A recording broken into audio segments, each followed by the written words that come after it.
بسم الله الرحمن الرحيم أضم الله أجورنا وأجوركم بمثاب الحسين عليه السلام.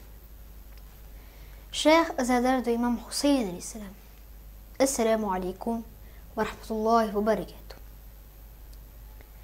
Nous nous approchons du jour de Ashura, ce jour rempli de chagrin pour les Ahlul Bayt et leurs partisans.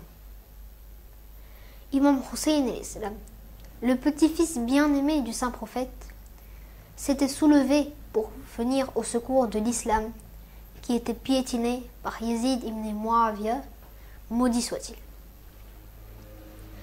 Avant de parler des derniers instants de Imam Hussein alayhi salam, il y a une question que nous devons nous poser. Il y a une question que chaque zadar doit se poser.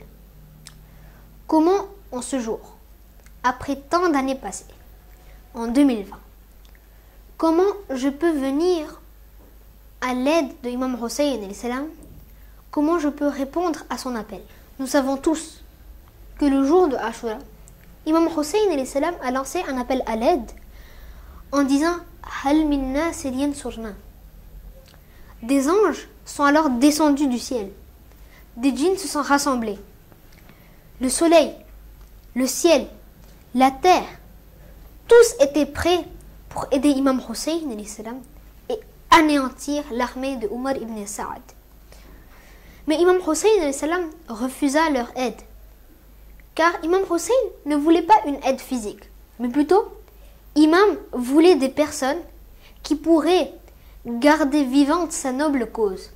Imam voulait des personnes qui pourraient raviver son objectif et son idéologie.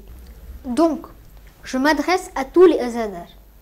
Si aujourd'hui, je me rallie à la cause de Imam Hussein alayhi salam, si j'essaye de marcher sur les pas de Imam Hussein alayhi salam, si j'adopte les comportements de Imam Hussein, le pardon, la paix, la tolérance, l'adoration de Allah subhanahu wa ta'ala, l'aide aux nécessiteux, suivre les lois de l'islam et la sunnah de notre saint prophète, alors c'est seulement là que je peux me considérer comme ayant répondu à l'appel de Imam Hussein alayhi salam.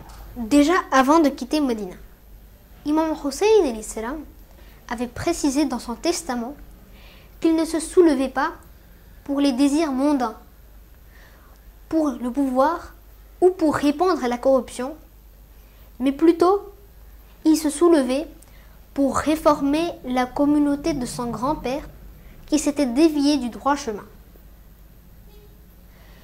Imam Hussein alayhi salam, alors, par son sacrifice, n'a pas seulement sauvé l'effort de son grand-père, mais plutôt l'effort de tous les 124 000 prophètes.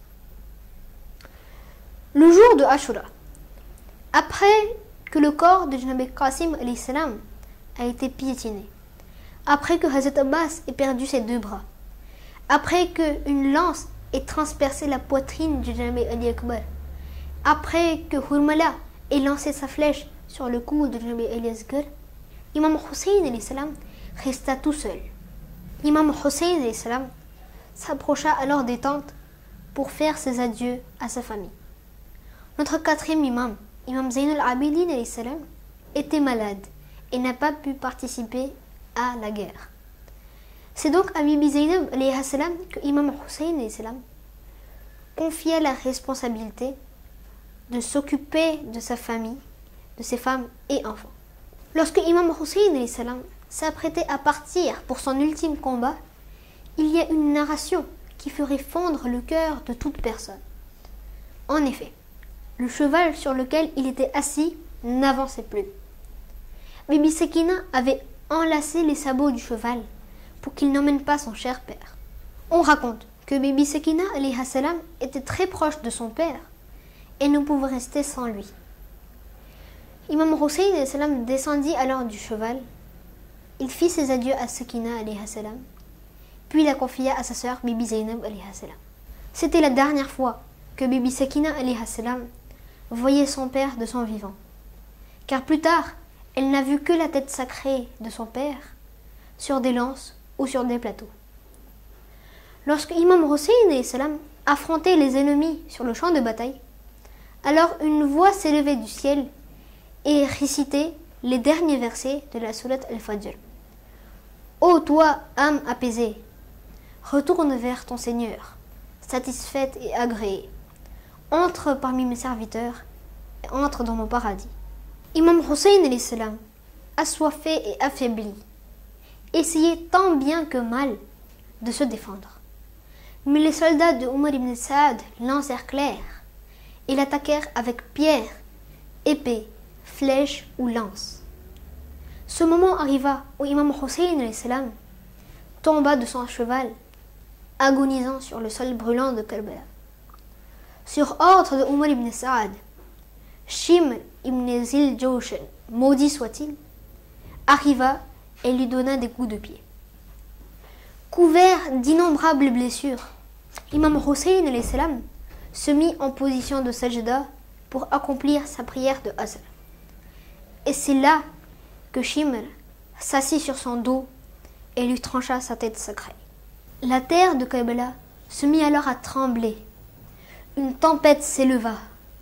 Le ciel commença à verser des larmes de sang. Le soleil se cacha et une voix s'éleva. Qad qutila al-Hussein bi Karbala, zubi al-Hussein bi Arzibala. Ô Hussein, nous ne t'oublierons jamais et ton nom sera gravé à jamais dans nos cœurs. Ô notre imam, nous n'oublierons jamais tes enseignements et la cause pour laquelle tu as sacrifié ta vie. Labbaik ya Hussein, labbaik ya Hussein.